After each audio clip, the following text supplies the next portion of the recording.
How can I share this link on WhatsApp group? From where? Okay. Hi, everyone. We're here live to talk about dynamic pay. And I have members of the NEC, and we also have James Farah, our former General Secretary, and also the man behind the dynamic claim is also now with working for exchange, which actually ensures lots of questions from members and drivers who actually want to participate in this dynamic pay claim. James, let me ask the first question. The main question I get for the first time is like, how long this is going to take? And normally, what I say is, if it takes shorter period of time, then it doesn't actually, serve the aim that we wanted, basically. And how much I'm gonna get paid, nobody knows. So probably, if you could talk to us about it, it would be much better from your end. Yeah, well, thank you, Hadi, and thank you to Kamil, to Christina, to Farah, to you, Hadi, to Christian, and to all of the NEC for inviting me here today. It's great to be back in with ADCU, even for an hour, just to collaborate on this. So it's a great honor. So thank you very much for inviting me. You're How welcome. long Thanks will for it accepting the take? invitation, James. Sorry. Thank you for accepting the invitation. Oh, my pleasure. How long will it take? Well, and my phone is ringing, of course. Let me just get rid of that. Um, that would happen, wouldn't it? How long will it take? Well, we've written a letter of demand to Uber, and who knows? Miracles do happen. Maybe they will come out with their hands up. Maybe they will want to avoid all this unpleasantness, and they will agree to our immediate demands, which are to stop this dynamic pricing algorithm that has been so damaging to drivers, and to compensate you for all the damage that you've had over these past 5 years since it was introduced. And who knows? Maybe they will grow a conscience and agree to those demands, and this will be all over before it starts, because Uber may agree to those demands. However, I think it's fair to say that they probably won't do that if past history is anything to go by. As we know, Uber fought its own workforce all the way to the Supreme Court in the employment claim years ago. They fought against the workers all the way to the Court of Appeal in Amsterdam. So Uber has history of fighting its own workforce every time there's an opportunity to do so, and that's what we're up against. They'll fight against their own workers to avoid their own responsibility. So the question is, how long this takes will be how long Uber is prepared to fight their own workforce, even when they know that they're in the wrong, and they are in the wrong on this issue. How long will the courts take? This again is hard to say. There will be, I guess, a procedure to accept the claim initially, and then the litigation will start, and we expect to win that. Will Uber accept that win, or will Uber seek to bring more appeals and drag it out longer and longer? We don't know. Will Uber negotiate a settlement with its workers? We don't know. That's a possibility also. But we have seen in the past with the employment claim, some of the firms settle very early. Some of the time, Uber's tried to settle directly with drivers. And in those cases, often those settlements happened early, but they weren't great settlements, because Uber will try to settle early and settle cheap. So we don't know. It may not be in your interest to resolve this thing too quickly either. It depends on what happens, and how it goes in the courts, and whether Uber is even willing to discuss anything, which we don't know. So we don't know. All I can say is, from my own experience of doing this for nearly 10 years, that it's really important to just be patient, to sign up to the claim, and, if you like, put it out of your mind, because for all the years that the damages continue to accrue to you, if Uber continues to inflict this damage upon you, well, they'll be answerable for it eventually in court. So in that respect, while the damage continues, your claim remains live, and Uber will be held to account for it. So that if that's any comfort to you, then you can continue working knowing that we are expected to hold Uber to account for it at some point in the future. All I can say, and I know it's not a good answer. I wish I could say it would be over by January next year, but I just can't. But I can say that it is in our interest to be very patient, and to make sure that we get the best deal possible, either through a court order or some kind of an agreement with Uber, so we can avoid all this.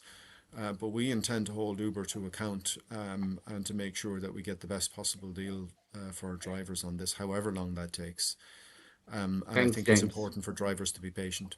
Thank you, Hadi. Thank you very much. And before I move on, I mean, I'm going to ask you one question, then I'll move to Christina, because she put her hand up.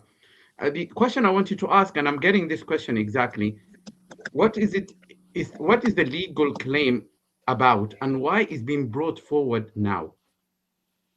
Okay, well, there are three main parts to this claim. The first is that under the European Data Protection Regulation, the EU GDPR, and the EU GDPR has been implemented across Europe, including in Britain. It's a legacy, of before Brexit, and it still applies. And it still applies to workers in the UK because your data is being controlled from the Netherlands, and so you're entitled to bring your claim in the Netherlands, which we intend to do.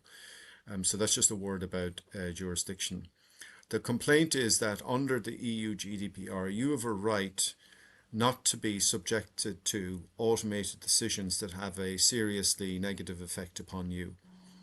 And so when Uber has decided to transition from time and distance pay for fares to one that's algorithmically decided, and it's no longer transparent but completely opaque, well, that's unlawful because it's damaged your income, and it's had a serious effect on you.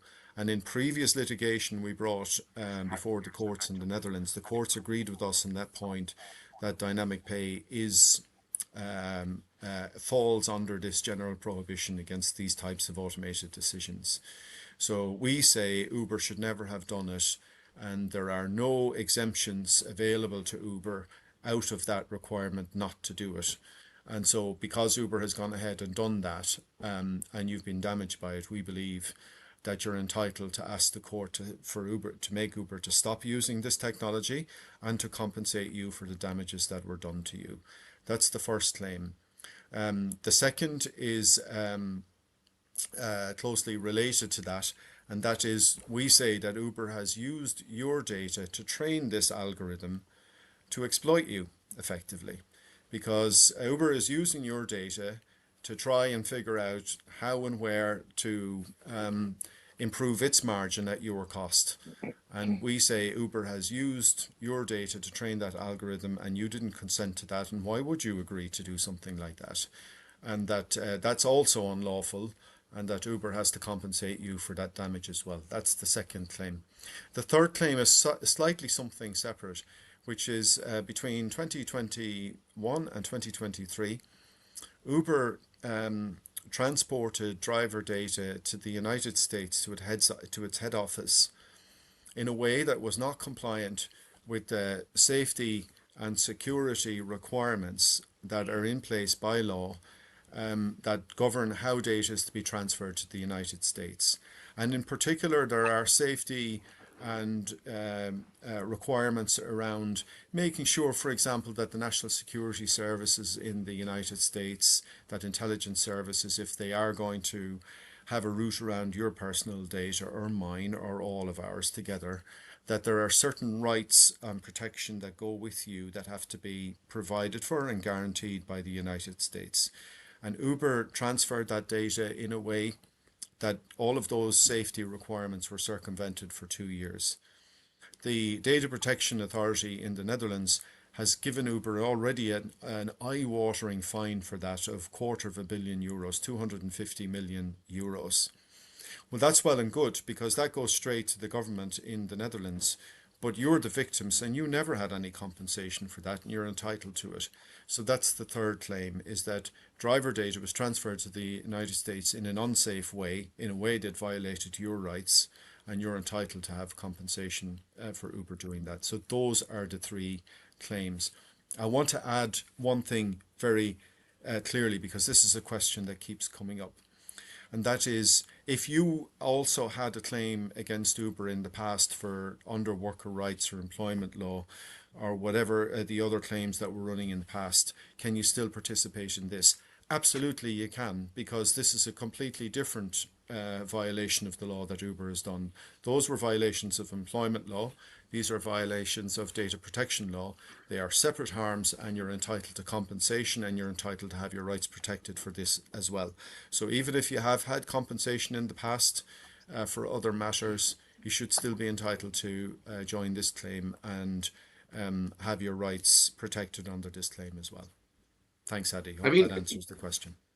it does. I mean, and that's quite important answer, because what happened is a lot of people have signed Code 3, James, so that they would think, okay, can we actually pursue this or not? And that's basically raises another question then, who qualifies for the claim? And the driver, I mean, those who are actually no longer working for Uber or being actually dismissed by Uber, can they actually put a claim? Yeah, if you've worked for Uber at any time since 2020, now we believe this upfront pricing started in the UK in October 2020 and in the Netherlands in May 2020. If you've worked for Uber at any time since then, that's when we say the offending really took off. Then we say you're entitled to join this claim, this group claim, and you're entitled to have your rights protected. But that's when we say the violation started since 2020. So if you worked at any time since 2020, even if you no longer work for Uber or if you've moved or anything at all, it doesn't matter. If you worked at any point since 2020, you're entitled to join this claim and you should be entitled to compensation. And there's not a cap of 12 weeks, like, the workers claim there was a cap of 12 weeks. Is there a cap for 12 weeks on this one? No, there's actually, I mean, this give you an idea of how unfair employment law is, because there is that narrow window of just 3 months for employment law. In this claim is 5 years, which is what you should Oh, have for that's employment as well. good. But it just goes to show you how weak employment rights are.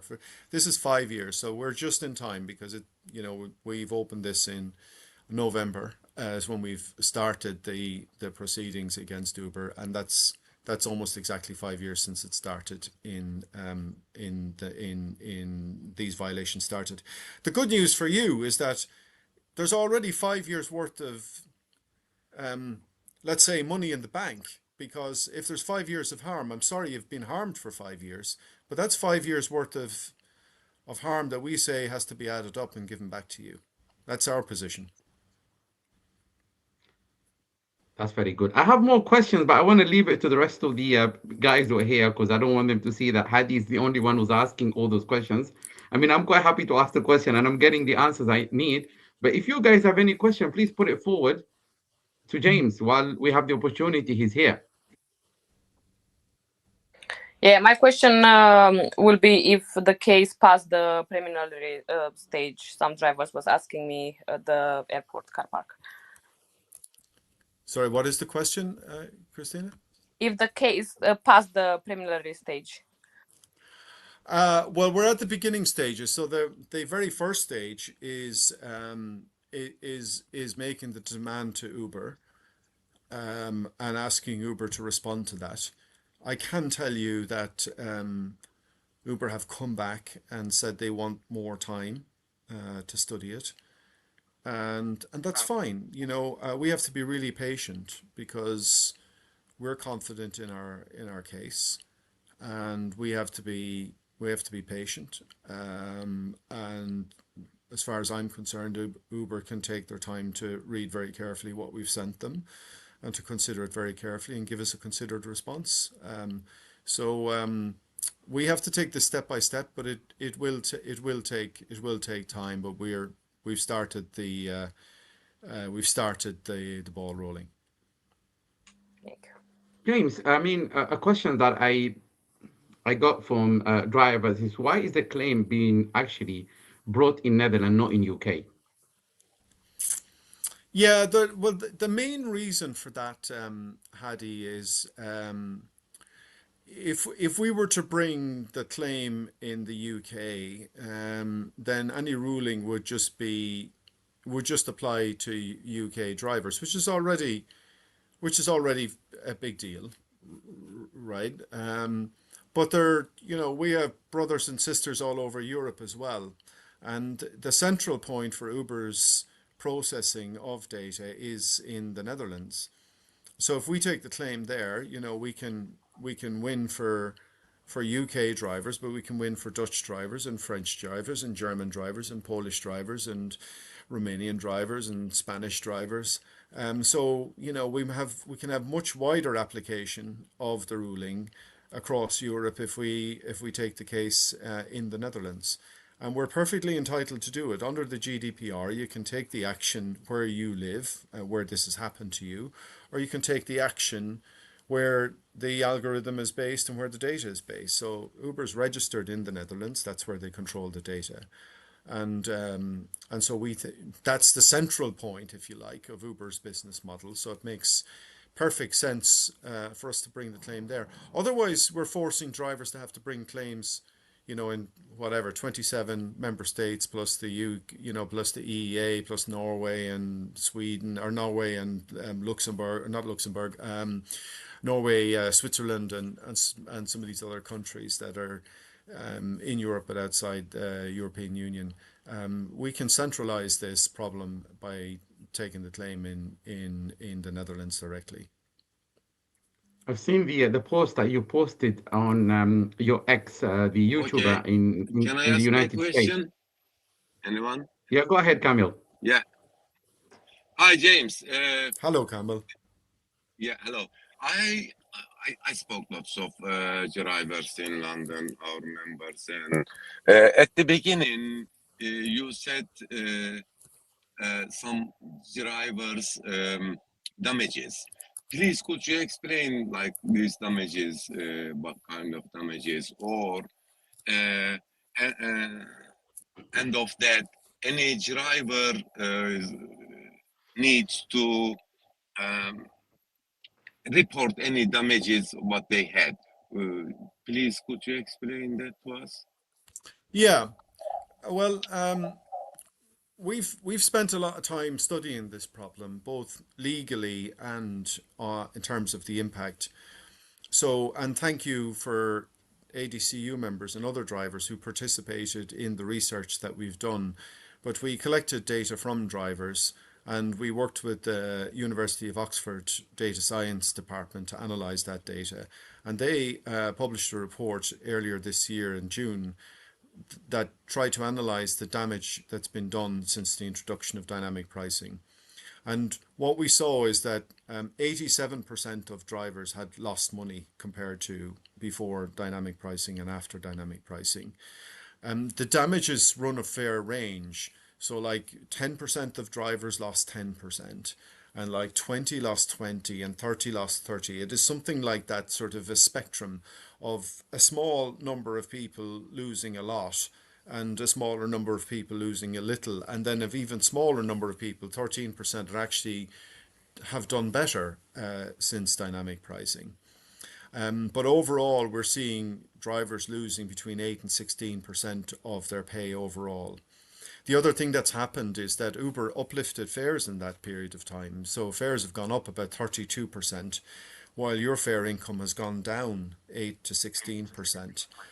And I don't need to tell you, in the intervening time, you've been forced to buy electric vehicles, and those who are not on electric vehicles are being forced to pay higher petrol prices, although those prices have come down a little bit. But we ran through a period of hyperinflation over the last few years that hit drivers very, very hard. And at the same time, the number of drivers on the streets has never been higher. So I think it's been an incredibly difficult time for Uber drivers over the last couple of years. And Uber's share price at the same time has doubled in the last 3 years, and their sales margin has doubled. You know, the sales margin went from, well, not quite double, went from around 20% to 30%. And like, just to give you an idea, that's just crazy, you know.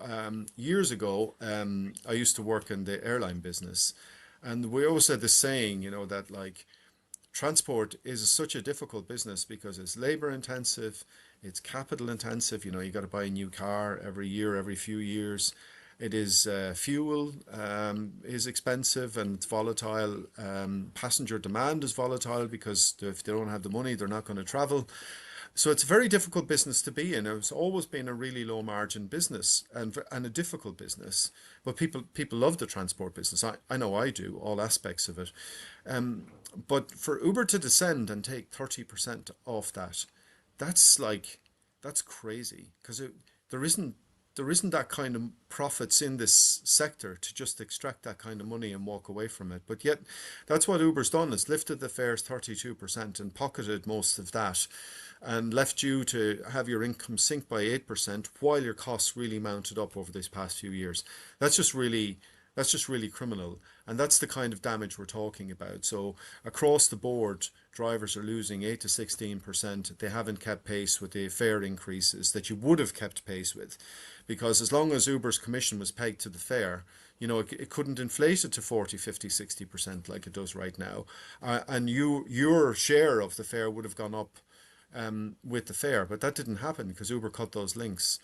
So that's what we say the damage is. The damage is the difference between what it would have been if Uber had kept time and distance fares and fixed commission at 25% relative to what it is now. So we would say, listen, let's just rerun the algorithm. Let's just run every journey you've ever done.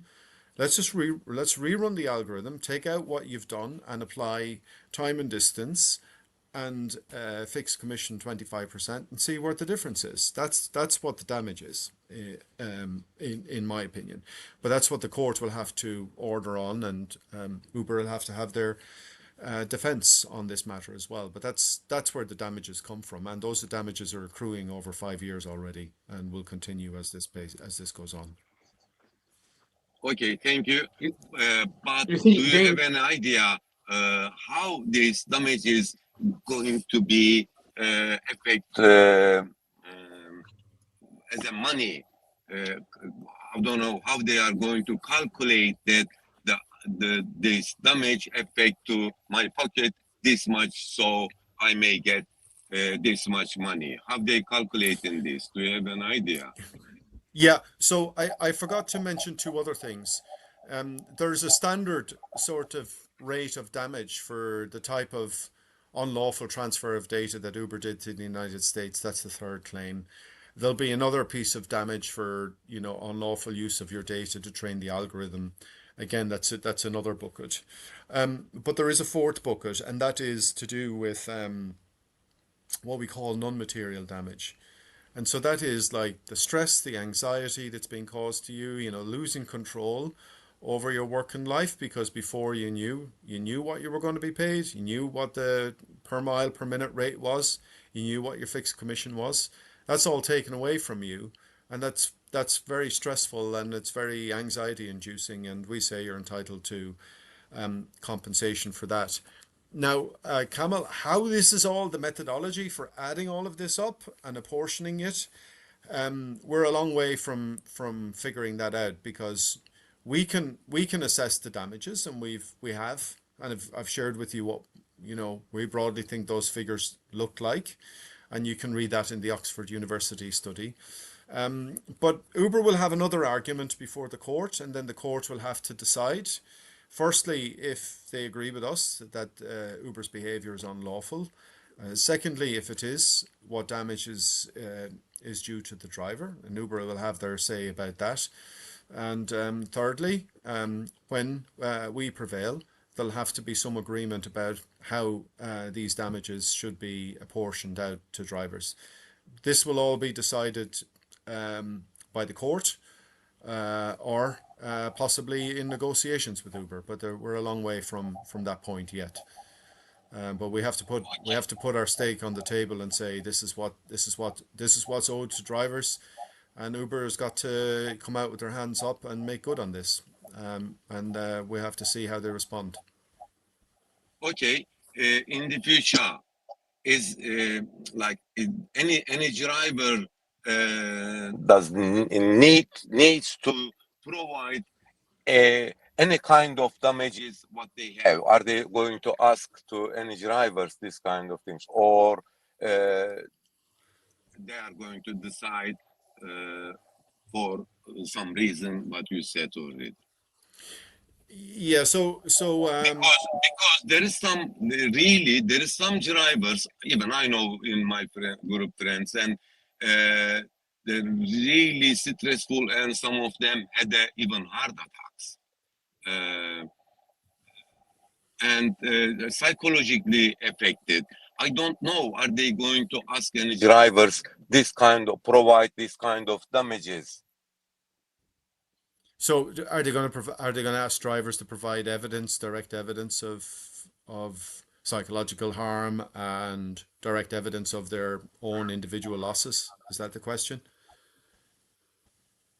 Yeah. I at this stage, no, I don't think there's a need for it. I mean, there's an important underlying point here which I need to emphasize, and that is that this is a collective redress claim. So unlike the claims that have gone in the past, this is not an individual claim. This is a collective claim on behalf of everyone. And the nice thing about that is that under Dutch law, you've got a lot of protection for the rights of the claimant that frankly didn't happen with the no win no fee employment lawyers in the UK the way they behaved previously. So our rights are protected as a collective under the Dutch claim code. They have special procedures for people like us who are trying to take on big platforms who would frankly spend us under the table if we didn't do this in this collective fashion. So that's one thing. One side benefit of this is that we don't need to disclose the driver's participation in this to Uber. Uber need never know that you have been a participant in this. But they don't need to. There's no requirement to do that before the courts in the Netherlands. I would hasten to add, I would say never say never say never, because I don't want it to come back on me in this way that I've made some kind of promise. But we've spoken about this at length with our lawyers, and they can't think of an example of where this has been required in the past and any of the other similar work that they've done. It's simply not a requirement of the courts that we should disclose to Uber who these Uber drivers are. There may be a process that we have to prove that the people we've registered really are Uber drivers, but if push comes to shove, we can do that through a third party, and we can argue to the court that we should not ever have to disclose to Uber who these drivers are who've made this claim, because it is very sensitive. So I want to assure people that that is something that's new and different from employment claims, where you did have to disclose. You don't have to disclose, we don't have to disclose to Uber that you're directly a participant in this action. So I wanted to assure people on that. That's quite new to me, James. I mean, and that's very helpful Okay, thank information. you. I mean, And sorry, Camille, guys, thanks this for is the asking last question. that question. And I heard that lots of drivers claim for dynamic pay claims on your page already. But is that enough for this claim, or end of this, are they going to claim another any solicitor companies, or do they need to sign any paperwork after this, or just this claim will be enough? Yeah, that's enough. What you've signed is enough, because that gives us permission to front up on your behalf to the court, to Uber, and say we represent these drivers, and we want to take this action. We want to hold you account for it, because what we're doing is we're building one single claim on behalf of all drivers, whereas in the past you had, let's say, 40,000 individual claims bundled together by no win, no fee lawyers. The beauty of this is that this is one single representative claim on behalf of all drivers. So we may work with you in terms of developing evidence, and maybe some people might want to come along to the court and participate in that. That's for another day, and we can decide that later. But there is There is no requirement to fill in any further forms that certainly I'm aware of. We have the permission that you've given us when you signed that very simple participation agreement online. That gives us all we need. And when the time comes, we can file with the court that we represent all of these people, and it's the court that has to be satisfied that we represent these people, not Uber. It's for the court has to accept it, not Uber. And that's the standard we're holding ourselves to. And the participation agreements that you sign do that job. They've been designed by the lawyers just to do that. Okay, because before, there is a Uber and Bolt, both of them, lots of drivers had a problem. Some of them couldn't register. After that, they tried to find another companies. So I understand that. Is it not going to be this kind of problems on this claim at all? Yeah. I don't think so. I think this will be different. I don't think you will see other organizations enter this because this is a representative claim. We would expect to be the representative body now to bring this claim. So there won't be room for 50 different representative claims.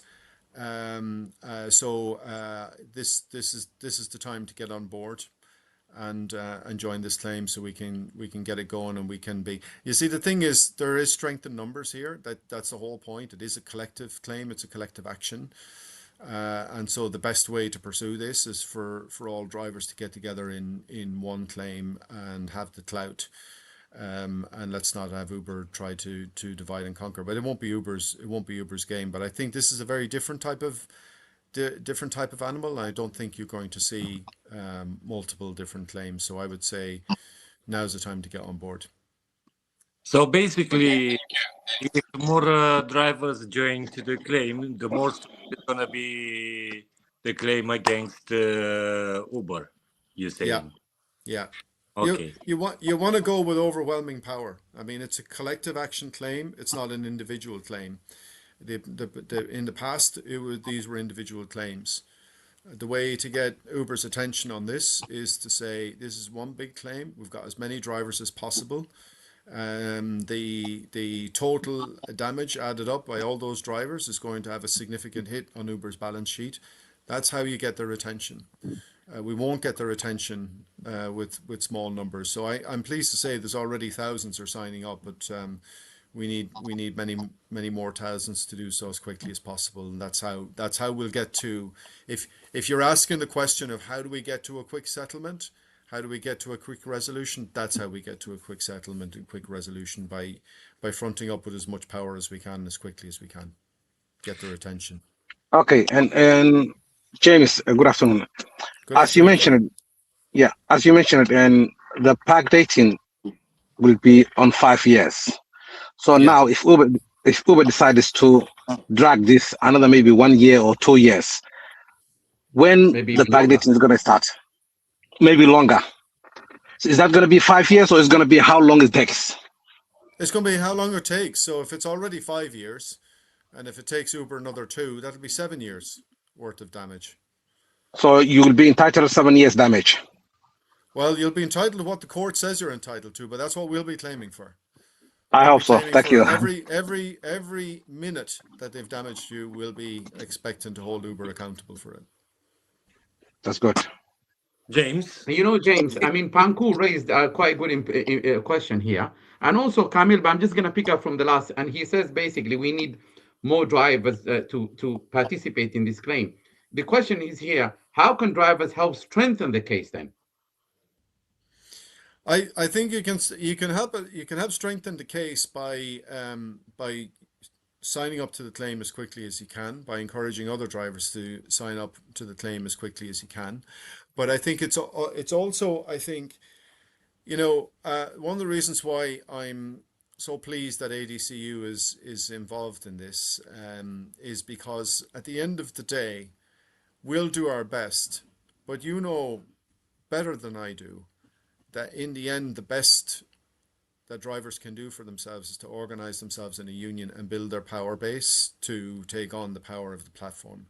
You can only do that in a union structure. And no organization is perfect, no union is perfect, no individual is perfect, not even me.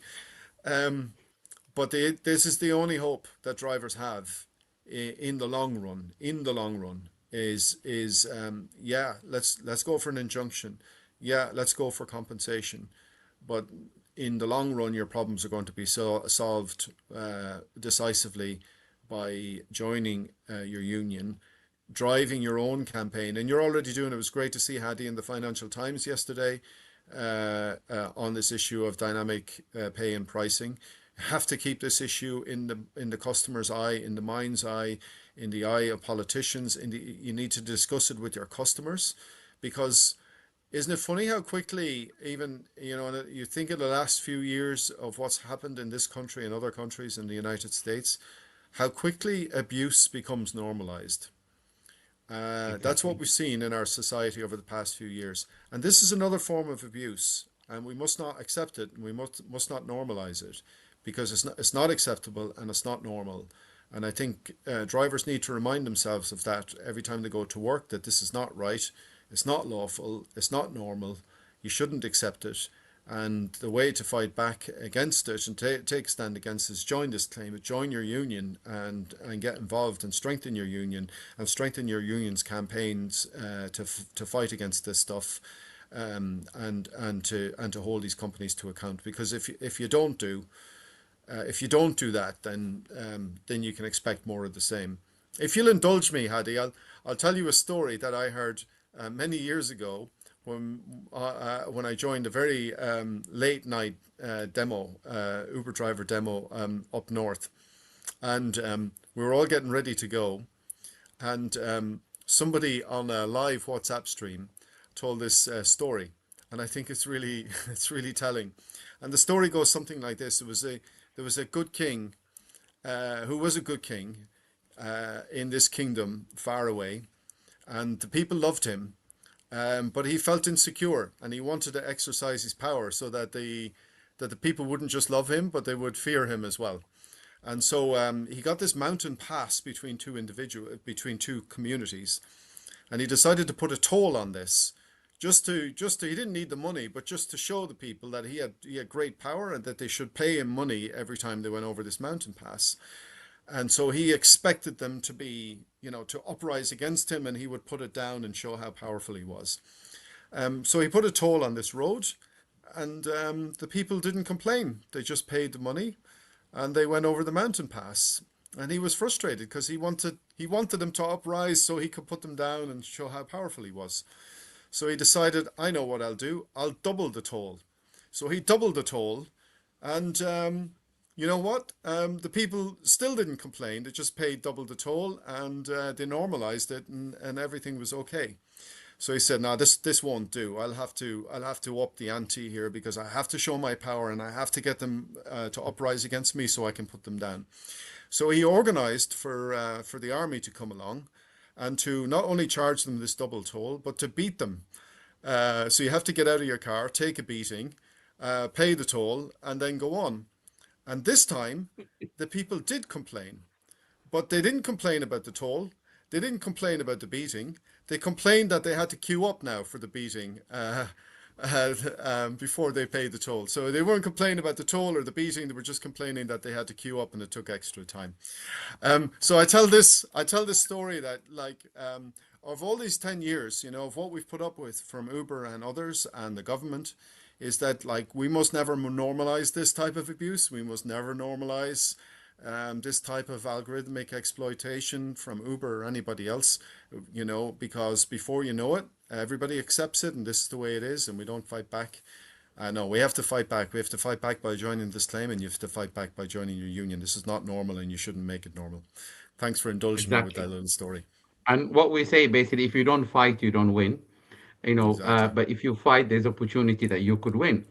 And picking up from this, the fight we put before, people basically, I can see that they blame ADCU, say, oh, it's because of the legal actions you took and everything that made where we are. But the point is, if this was actually only, this module was only in UK, then you can blame us. But the point is, I've traveled around the world and I use Uber, and I've seen how the Uber drivers basically have been impacted around the world.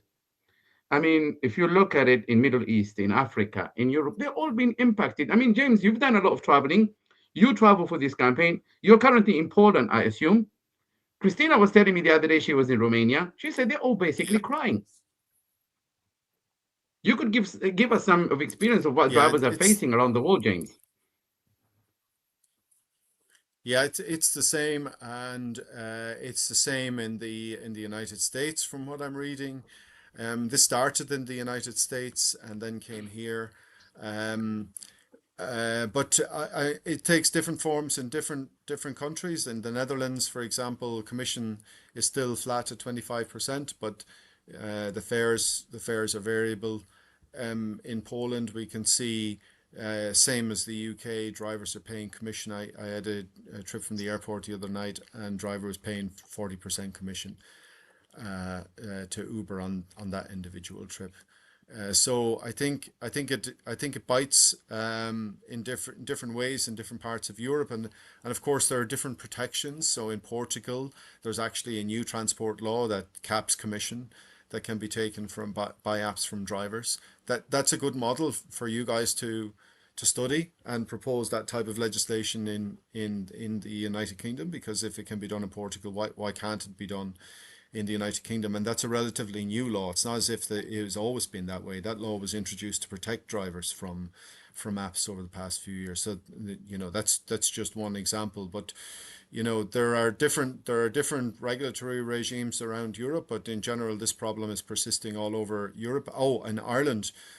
I would encourage you to look at the newspapers in Ireland.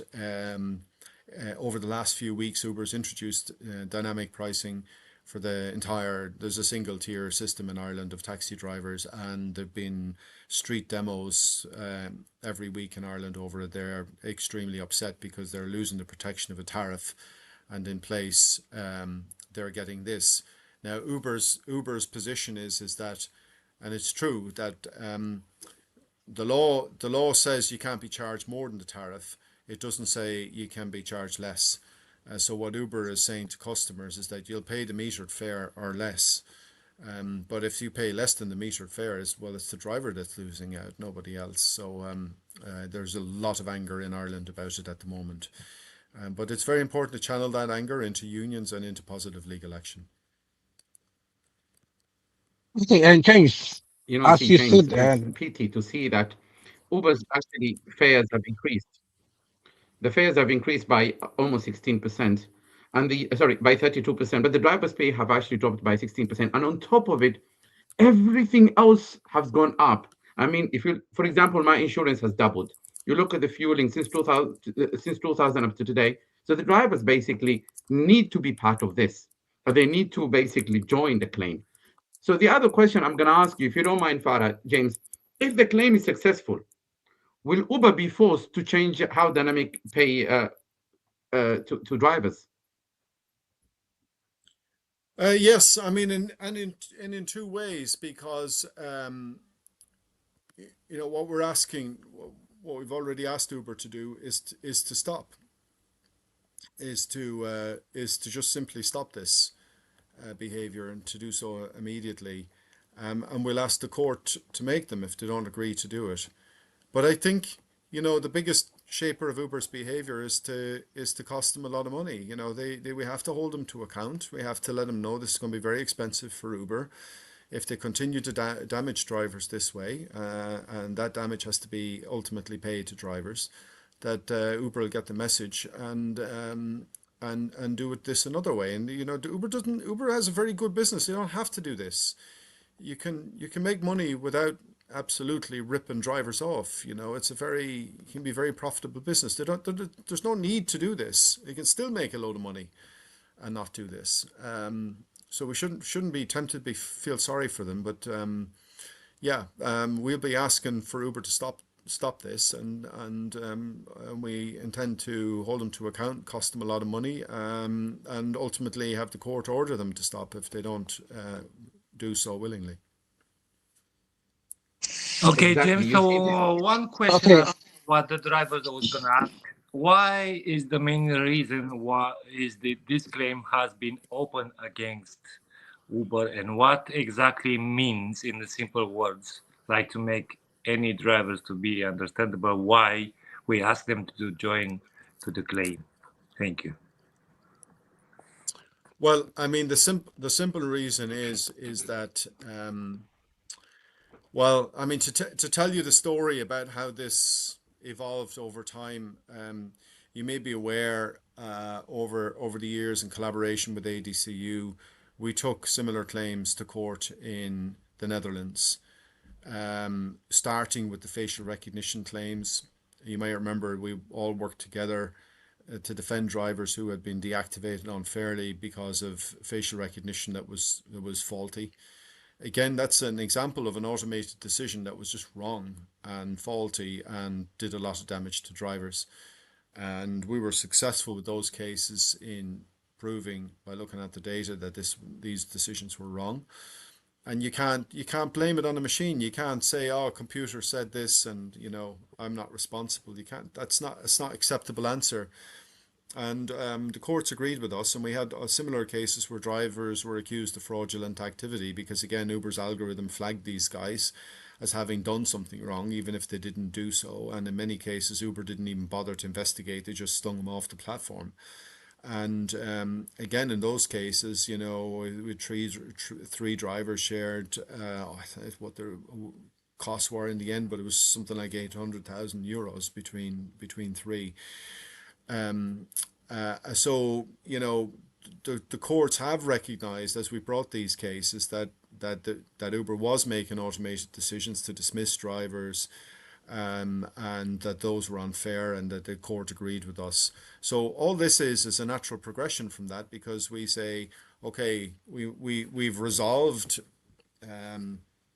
to some extent some of the problems Uber had with facial recognition and unfair fraudulent activity and deactivations, and we resolved those by exercising the law and getting some compensation for drivers. But all we're saying now is that the same principle applies to automated decisions, where pay is being set in real time by an algorithm instead of being set according to an agreed tariff that we had all agreed to, which is what, 125 a mile, 15 pence a minute.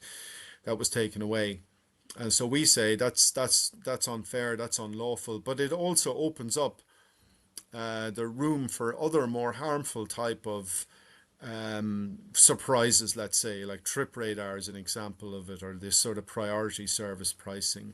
These are all different tricks, if you like, that prey on drivers and personalize offers to drivers. And we say it's not right, it's not fair. Drivers have been damaged by it, and Uber has managed to increase its margins. So, like, as Uber has increased, I mean, Panko, to answer this simply, I mean, Uber. Let's think about the delta here, the difference. Uber has increased its fares 32%. Your income has dropped 8%. That's a yawning gap. That wouldn't be possible without dynamic pricing, because if Uber was going to increase the fares 32%, as long as you're linked to that, your income should have increased 32%. But it never did, because Uber broke that link and trousered all the money. And we say that's just fundamentally unfair, and it needs to be addressed. I think the final bit of this is, Mr. Panku, is that the issue was never really resolved at the Supreme Court, because we never got pay for the waiting time. And while that remains unpaid, what it allows Uber to do is to oversupply the market with far too many drivers, because it doesn't matter. It's not paying for the drivers to sit there. And the more drivers that are on the street, the more excess supply of drivers has, the more algorithmic games Uber can play. I mean, if Uber only had enough drivers to do the job, it wouldn't be able to play these pricing games and algorithmic games with us. It's only possible because they're allowed to have far too many drivers relative to what true demand is, and that's only possible because they're not paying for the drivers for their time. So all of those types of conditions have created the environment where this can happen, but it's up to us to fight back with every tool at our disposal. So I thank everybody who's joined the fight so far, and I hope everybody else will continue to join this fight as well. I'm excited for it. I think we've got a great case. We've been just so you know, we've been working on this about a year and a half. There's been an awful lot of work that's gone into this, mostly from the lawyers, looking at this upside down, inside out, backwards and forwards. You wouldn't believe the level of preparation that's gone into it. So we've got a great legal team, but my God, the level of preparation and analysis that's gone into it is, I mean, for me, frustrating, because I wish we had been able to get going sooner, but also really reassuring because we've got such a strong, I mean, you can't swing a cat for the amount of lawyers that are involved in this, but it gives me great comfort because I know we've got a great case because it's been analysed to death. James, we're Okay, gonna let you go because very most of the soon. drivers. Okay, James, let me just ask you, Hadi, let me just ask James a question. And Go ahead. as we said, and this is collective. So at the end of the day, as a driver, if we don't win, there's nothing to lose. Is that clear? As a Yes, driver. that is absolutely clear. So we have instead of, see, the way this would have worked before with no win, no fee lawyers is that the lawyers would come along, they'd sign up a load of drivers, they'd represent them individually in a tribunal or whatever, and they would agree some kind of a settlement with Uber, and then the lawyers would decide who gets what. In reality, a lot of that, none of those came out of the woodwork until we had already won at the Supreme Court. And once we won at the Supreme Court, there was no risk involved in it. It was shooting fish in a barrel. Everybody knew the drivers were due money. It was just a case of how to get it. And that's a lot of the claims that you've seen with Bolt and Uber over the years were on that basis. This is a new claim. So there's a fair amount, let's say, risk or unknown about it, because we haven't actually done a claim like this before, but we have to be prepared to put our stake in the ground, and we are. But we do have third-party funding, so the funder will underwrite everything. So if we lose, they lose, and everybody walks away. But if we win, yeah, just like with the no win, no fee lawyers, there is a commission of 25% for non-union members, 22.5% for union members. But that's only on any settlement in the future. And if there's no settlement, you pay nothing, and you certainly don't pay anything until some award is made to collect from. So nothing out of pocket, nothing up front, no risk in that regard. James, we've been live almost. Can somebody add Thank the you. link We've for been live almost joining an to the hour. claim in the comments, because people asking for how they can join now, for example. And another question was if the drivers from France, if they can join to this claim. James, thank you. Yeah. So at the moment, we are onboarding drivers from the UK and the Netherlands. We hope to expand that claim more broadly. So I would say is, if a driver from France wants to sign up, you'd be more than welcome to do so. And we will work with the lawyers to facilitate that and to see where you stand in that claim. But we're not doing a let's say a big launch into France at the moment. But if there are drivers viewing and they want to register, do so, and we'll communicate with you and we'll tell you what next steps are. You're more than welcome to do that. But we're not openly advertising other than in the UK and the Netherlands at the moment. James, I mean, thank you very much. We've been live almost an hour, and we would love to have you here, but I'm just worried that others members will get bored. But what we could do is we could bring you again if you have further question while this actually progress, if you don't mind. I just have one more question, James. As you know, other apps are also doing dynamic pricing. So this claim itself, will it have impact on a wider PHV drivers? on transparency and fair pay?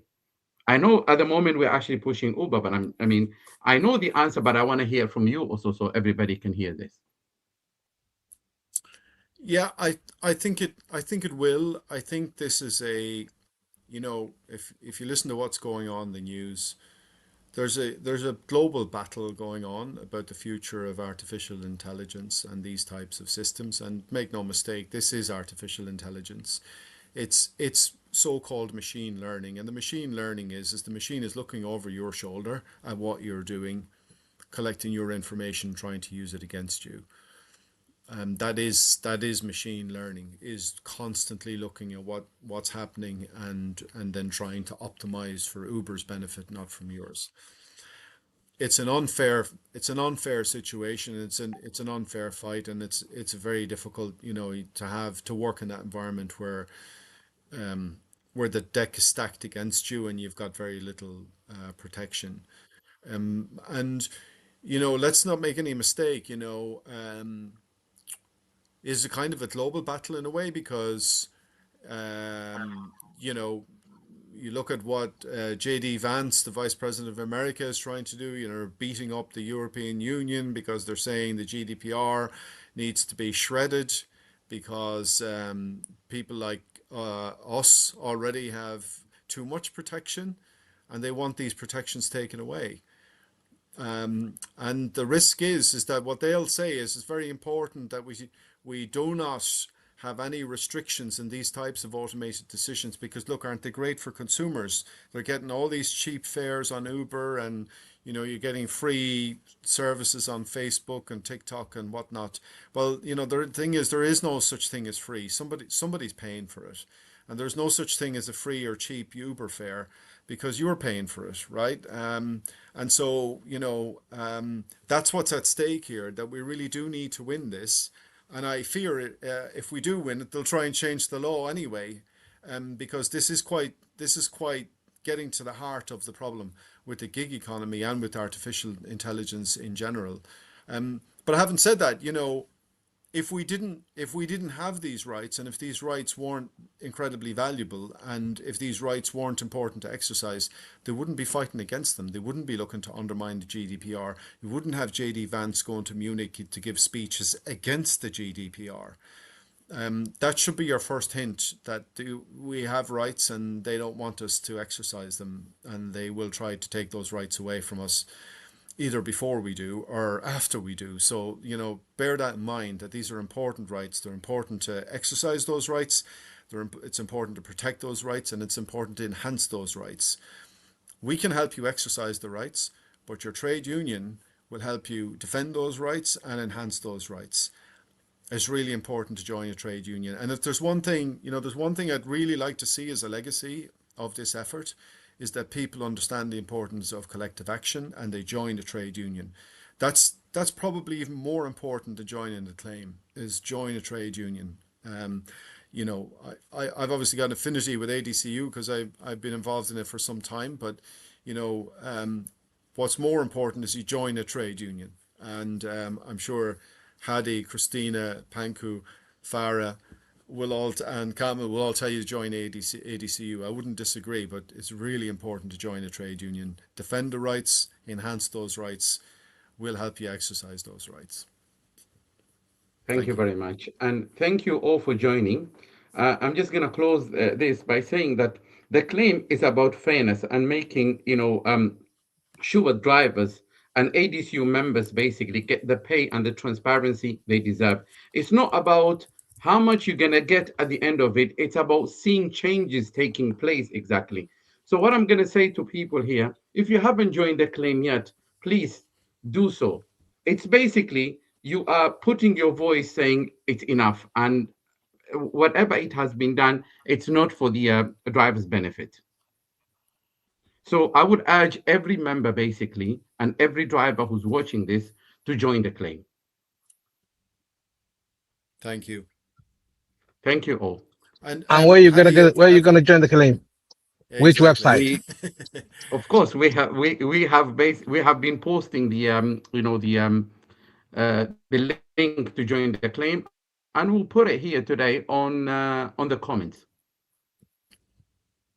Thank you very much. Thank you. Let's keep Thank up you, the fight, James, and hopefully think about, we'll talk to you again. and think about this fight. Think about the fight that comes after this fight. Think about the fight that you need to have with the licensing authorities, with Bolt, with other operators. Please never stop fighting. Thank you, ADCU. Thank you, James. Thank you, guys. Thank you. Thank you, James. Thank you. Bye-bye. Thanks all. Take care, guys. Bye-bye. Bye bye.